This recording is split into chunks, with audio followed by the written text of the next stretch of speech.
When the family becomes a income generating self-sufficient entity, it can now work with other families. And then we can begin to create our community and our infrastructure and our own commerce like we used to have. But we can't do that until we get our own.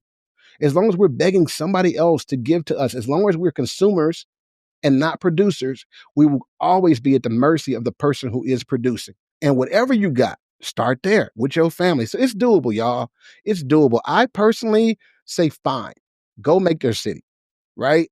We're going to do ours better. We never, never, ever needed to be mixed in with anybody.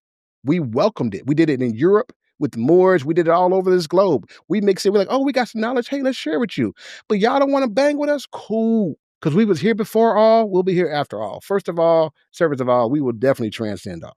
I heard it from somebody. My point is, don't get your panties in a bunch, folks. It's just time to get about our job, right? I know it feels heavy moving the people. You don't move a whole ocean. You move the drops, right? So we are going to get it, and we're going to get on track. And the way to do it is to stop being pushed in the margins. We have to build the equal for ourselves, piece by piece, if it takes that. And then we can build something that we can pass on to future generations, and we can then begin to rebuild Black excellence the way it was always intended. So I was going to say that, it's actually interesting because there actually is a Black family. When you talked about Black families, it triggered a memory of something that I read about a family I believe it was in Freedom, Georgia, where they actually had 19 Black families come together. It could have been 20, but I think it was 19 Black families come together, purchase like 100 acres of land for the purpose of creating a safe haven for Black people, right? And so now, though, it'll say like people of color, but originally it was for Black people. And it was all about building the infrastructure and putting it like through using co-ops, right? And so so not only co-ops, but like co-ops for food supply, co-op for utilities, education, even banking. And there are Black banks, and it's just not a lot. They're very far and few in between that we could get loans from for the purpose of doing this. And so, but using the Freedom Georgia model, which I think was, like I said, 2020, I believe it was,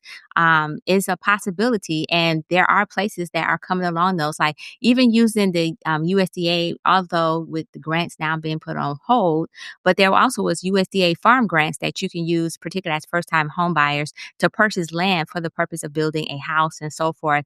And so there are resources out there. The one thing that Black communities have a tendency when we become along these mind frame of self-sufficiency, we have a tendency to be surveilled by the government. We have a tendency to have some folks who come in to try to dissuade, disrupt, and corrupt what's currently taking place. And I think that's something that has to be accounted for when we move forward. There's another landowner in Texas, I believe, who talked about how he should have moved silently, because the minute he started talking about what he was doing, that's when he started getting problems with getting permits. That's when he started getting problems with, like all of a sudden there was always some type of issue and so forth on his property that he had already purchased. And so that's another thing. Maybe there's a time where we should move silently when we're doing things like that. And so since we are a solution-oriented podcast, I think there's a possibility in this. It's just a matter of, one, starting co-ops. Like we can do it locally. We can start co-ops, growing our own food, doing bartering exchanges and stuff like that. There are small things that we can take within our own community to start this process if this is truly where we're going to go and we want to go. And to be honest, we should go. There should be some self-sufficiency in regards to that community vibe, that community safe haven. So no, I wanted to push back on this paranoia. Okay, I get it. There are people doing some of this. We don't hear about them. They're just doing it within their small communities, right? So we can't pretend like some of this is already happening. A friend of mine, he had a whole community of people who were having their kids in charter school. They decided to do a private situation. Like there are people who are tapping into some of this. We just don't hear about them, which brings me to the other point too. So I feel like when we say stuff like, oh, as soon as we tell other people, I feel like those are fear tactics a little bit. Low key, like if you're just legit, you have momentum behind you. Yes, are there going to be haters out there? Absolutely. But to the level of which it seems like this all boogeyman is going to always, I get that does happen, but I just don't think the boogeyman is as much of a problem as we make it seem to be. And frankly, I'd rather face the boogeyman at some point than just be fearful of even doing anything so I don't have to face him. I want to face that motherfucker if he exists then. And let me conquer that shit too. right? So I just feel like we got to have the attitude of we going to push through whatever thing we got to push through to make it happen. But that's not the problem. It goes back to the whole will thing. I'm going to tell you why. We talk about, oh, we got to get money from the white man. Shit, if the loan terms make sense, yeah, I'm going to get the loan. I got a loan for my house, got a loan for my car. So the fuck what? Right? If you do it correctly, you won't have to have a loan forever. There are some loans you can pay off with no prepayment, penalty, right? So there's ways that you can use the system, even if the system isn't to your advantage, but some of it is set up in such a way that it has to be agnostic enough to allow you to participate, right? So if that means you can get a loan to start up a business or get up a loan to start a community, then fuck it, make it do what it do. Because the other part is, how much trillions of dollars do we spend on bullshit per annum? And then we claim we ain't got it. It ain't like we ain't got it. No, we do be having it. It's just that we be quick to give it up. Like if niggas just say, hey, you know what? That's what, 50 million black people. If 50 million black people say, for every black person, I'm gonna give $1 per month towards some black people liberation cause or whatever. Start doing the math. It don't even take a lot for real, for real. But here's the problem. Because I disagree with you. I do think people are doing it individually, but no, we do need somebody to follow because we're followers. You know what I'm saying? It has to be like a movement to where like people can get inspired. Like, Barack Obama, to me, his presidency was the last time I saw a movement that galvanized a group of people for any sustained period of time. Now, whether or not people love what he did with it or not, but if you lived through that experience, it was a movement afoot. Even Bernie had like little traces of it when he was running up for presidency, right? So it's not like you can't build momentum around a cause. It just takes a right mixture of things. If the T app can pop off to the fucking point that we're talking about, you mean to tell me we can't figure out the right mixture of pop culture, the right mixture of personalities, the right mixture of movement to get people afoot? It doesn't take everybody, y'all. It don't.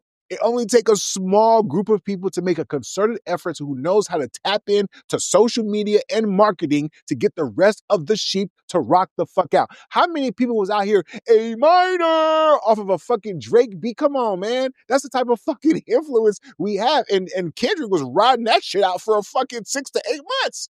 The West Coast was rejuvenated off of a rap beef.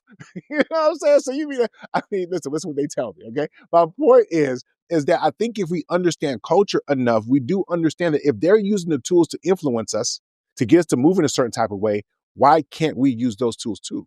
Right? So it's just like, we always look at things like, oh my God, they're going to do all these things, but the same things they can use against us, we can low-key probably use to our favor if we just had the will to figure it the fuck out. You know what I'm saying? You mentioned Harriet. How many Harriets were there? There weren't that many, sis. Right? But that didn't stop her from still doing her fucking thug thizzle. And all the people who was willing to rock out with her. Right? So I'm just saying, like, I get it. When we hear about segregation, we think about it from the past. But if we at the same time think about the ways that integration was a problem, then why would we not consider it today? It's possibly not integration, but just how we choose to move, because we should have more resources or we don't. We should have more information or we don't. We should have more will or we don't, man. Like, we got to stop bullshit. We either want to make it happen or not make it happen, y'all. I'm feeling like we don't really want to make it happen for real. You know what I mean? But just like the rest of this conversation, does anybody else have anything else on here? All the pro-segregation people raise their hands. Black fist. Yeah. Hey, in principle or in idea, not in practice.